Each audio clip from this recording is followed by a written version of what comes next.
Hello and welcome to day 20 of my Football Manager Mobile Christmas Challenge. I'm Kev.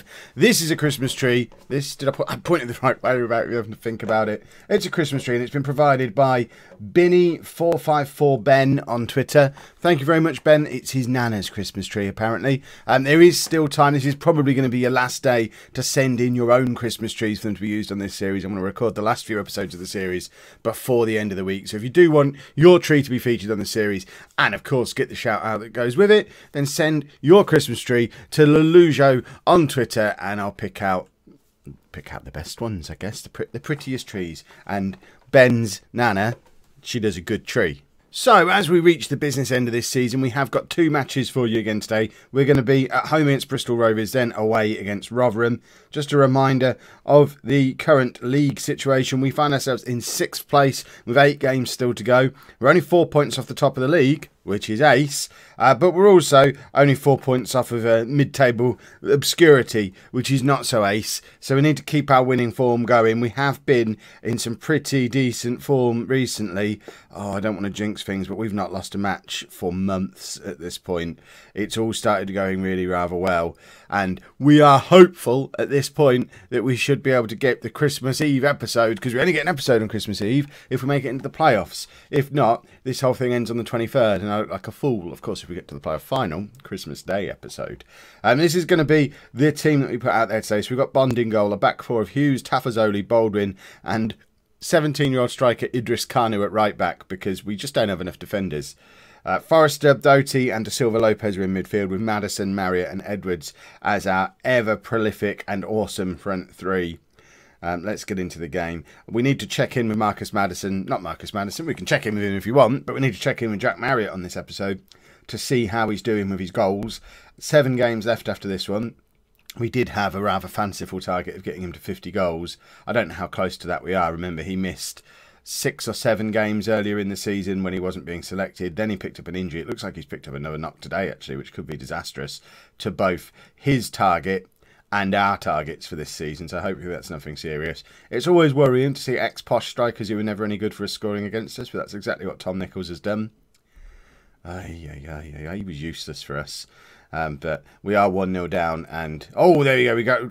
I was about to start talking about how sad it all was, but we grab an equaliser just before half time, and it's Leo Da Silva Lopez again. We were talking about him, I think, yesterday, about how he hasn't really been scoring much throughout the season, but has started weighing in with some important goals as the games get more important, and he does it again there. And we've just scored from our second set piece of the match. This isn't really typical posh football, but it doesn't matter. We're 2-1 up through 2 set pieces, 2 central midfielders scoring, Doty with that one, and hopefully we get a goal from Marriott. But I'd rather, at this point, I know I've changed my tune massively from midway through the season when I didn't want anything other than Marriott to finish on 50 goals. Now I don't care if he never scores again, as long as we get promoted. That's become the new target, but we've got 5 minutes to hold on to a narrow lead, and Bristol Rovers are attacking. If they score an equaliser from here, that's going to make me really quite sad. It's Tom Nichols again lurking on the edge of the area, but luckily we managed to beat it away. And are they going to be attacking again? They are attacking again, and Bond collects. Marriott with the flick on, and I think that's probably that, although I think Marriott's won a free kick. So we might still have an opportunity for a Jack Marriott goal today. Forrester forward to Marriott, and he sort of connected with it, I think, but it doesn't matter because the final whistle went. The game is over, and what does that do to our league position? It's so crazy in this league at the moment. I've never known a league like it. With that win, we're up to 3rd place, level on points with 2nd place Rotherham.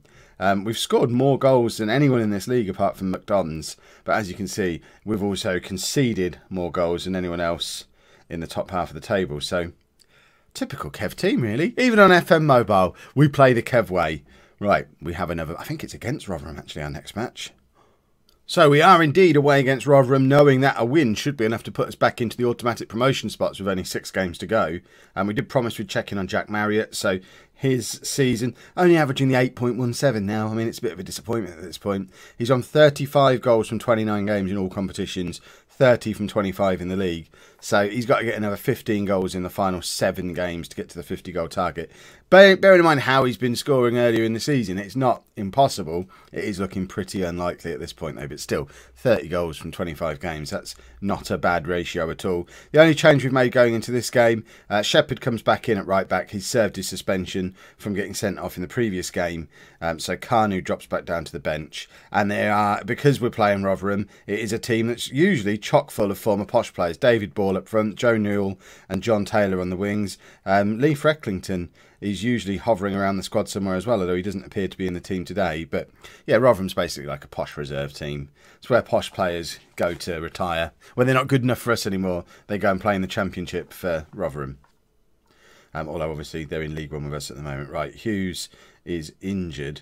And as we already know, we don't really have anything in the way of backup defenders. We've got Hamza who can play fullback on either side. I guess he's the obvious one to come on. But he is only 16. Or he was at the start of the season. There's a good chance he's 17 by now. But I'm quite unlikely to go and check.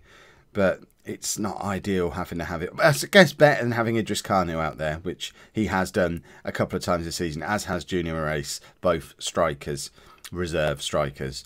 Right, it's 0-0 as we approach half-time. I'd be happy with a 0-0 in this game. I think Rotherham are a place above us and we're away from home. I'd just be happy maintaining our unbeaten run. So let's get into the second half. Of course, if we have a whole episode without Jack Marriott scoring, that's going to be quite troublesome. But fingers crossed, that's not what he's approaching. Right, we're on the attack. It's Edwards running down the wing. Cross to Maddison, who scores, and it's 1-0. We're 1-0 up away from home against the team one place above us in the automatic promotion spots. If it finishes like this, we should be ending the episode in second place, I think, unless some other shenanigans have gone on that I wasn't aware of. Right. Panic for a second there. Sometimes when these games get a little bit tense, the commentary disappears as Kev gets a little bit tense too. I didn't expect to care so much about the Football Manager in this series. If you have watched this whole series on a playlist, it's probably the weirdest series I've ever done, because we started out not caring, not even paying attention to what was going on the screen, literally just about the Christmas trees. And as the season has gone on, and the trees have become harder to find, and we've shifted from on-location shooting to doing it here in the garage where we normally are. And I've started to care more and more. And what seemed like a little throwaway silly Christmas save has now been a save that I'm probably going to carry on after this season's done. It was not going to carry on YouTube, I wouldn't have thought. But I'm going to carry on playing this. This is going to be my escape route over the Christmas period. I'll just sit and play FMM on my mobile phone, and I never would have done that before this month of forcing myself into the game. So if that isn't a good sales pitch for Football Manager Mobile, I don't know what is. But we are up into second place with 6 games to go, and we're only 1 point behind top of the table Fleetwood. I guess we might need, I mean, it seems like tempting fate a little bit. Rotherham have fallen out of the playoffs even with that result, which is insane. They've gone from 2nd to 7th, which means we can't plan too far ahead, but we do need to start thinking. Obviously, if we win the league, or if we go up automatically, then we don't have the playoffs. We don't have that Christmas Eve episode. But in a slight twist, I think, obviously, if we win the league, then the 24th just has to be me dancing and celebrating in front of a Christmas tree, presumably. I think that's only fair. Out in public as well, if we manage to pull that off. So, kind of hoping for the playoffs. If you have enjoyed that today, please leave a nice big thumbs up on there for me. Subscribe to the channel for daily Football Manager content. And thank you very much for watching.